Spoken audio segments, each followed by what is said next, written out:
So I wanted to do this video to give you a technique, a really handy technique, and it's something that I know that if you're watching this, the chances are you struggle with this, okay? This busy mind, I call it busy mind.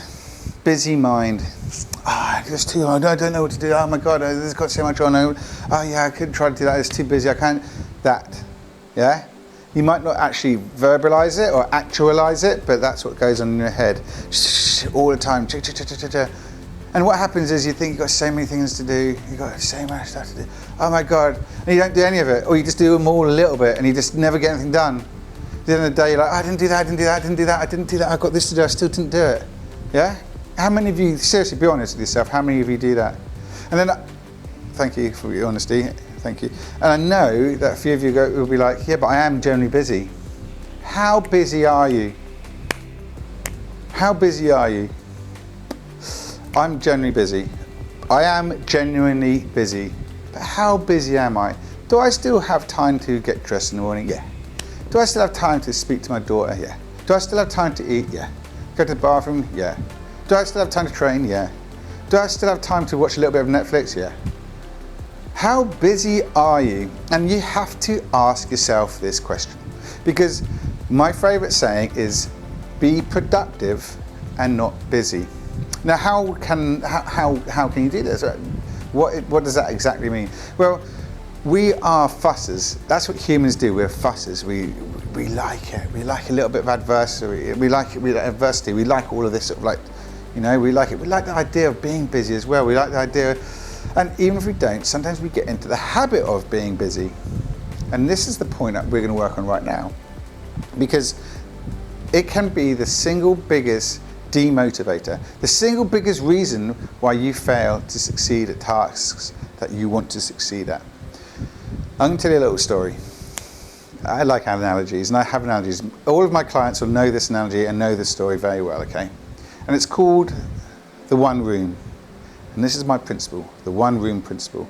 Now, a while ago, when me and Nin first got together, we were pretty goddamn poor. We didn't have much money at all. And worked really hard and managed to get enough money for a small deposit on a small house. This is funny. So I remember going to see this house, and it was the only thing we could afford. I mean, I'd call it a house. It's more, yeah. Anyhow, so it's the only thing we could afford. We managed to negotiate a reasonable mortgage, put our deposit down, and I wanted to keep, you know, a bit of money to do the house up again, because the house was a wreck. That's what it was bought as. That's why it's so cheap. It had to be redone. I remember buying it, and me and Nin walk into the house the first time with a key, opened up the door, opened it up and just looked inside, you know, and we sort of rushed it a little bit. I'm not going to lie to you, that's something I used to do. And Nin looked at me and goes, oh Tom, it's terrible. No, it's terrible. You know, and this wasn't the feeling you're going to get from your first house, right? It's going to be like, hey, but I looked at it, I was like, it's all right, Nin, it's cool, it's just a do-up, it won't take long. Walked in, shut the front door, and as I did that, the ceiling fell down. I'm not kidding you. The ceiling, we walked into the front lounge, and the ceiling fell down. Dust everywhere, and I was like, yeah, it's pretty bad, and we're in a bit of a bad situation. But we'll do it. That's all good. We'll stick together. Bearing in mind, we're both still working, right? So after work every day, on the weekends, whenever I could, I'd be down there fixing up the house, right? Working. I had friends, obviously. Friends would come and help. Lovely. Working so hard. I remember I used to go back at night and just be so disheartened, because I used to look at that house and nothing was done. Nothing had changed. No matter all the hours I put into it, nothing had changed. I remember one Saturday, I was there, maybe putting up a stud wall, I don't know what I was doing, and I had a friend, and he was a great guy, and he was working in a tool shop, so he could give us discounted fixing the screws and stuff, and he came around with a couple of boxes of screws and maybe some tools to borrow, I can't remember. And he goes, you look pretty down, Tom. Covered in crap, yeah, covered in dust. Yeah, I'm not feeling too good, I said. He goes, well look, mate, you're doing pretty good, man. He goes, what are you going to do first? Where do you want to get finished? I go, what do you mean? He goes, well look, as far as I can see, you're doing a bit over here, and then you're doing a bit over there, then you go into the bedroom, then you go into the bathroom, then you go to the kitchen again, and you go to sit. Which room do you want to finish? Okay.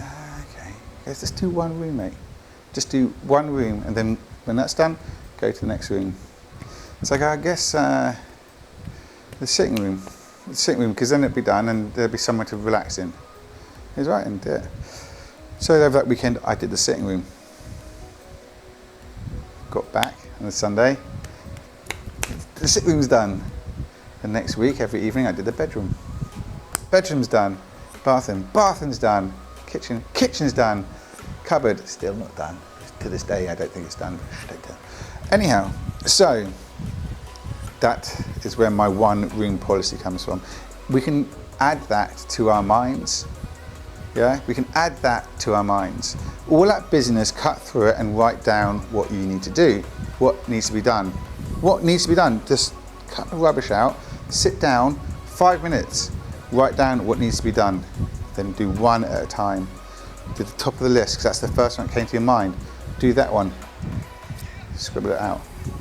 Do the next one, scribble it out. One room at a time, guys. Busyness is a habit, which is a bad habit we need to get out of. The one room policy will, I promise you, cure you of that. It's what I swear by, and it's why I sleep now. I never used to sleep. It used to be like, before bed, I'd be like, a million things to do. Now, none, because of the one room policy.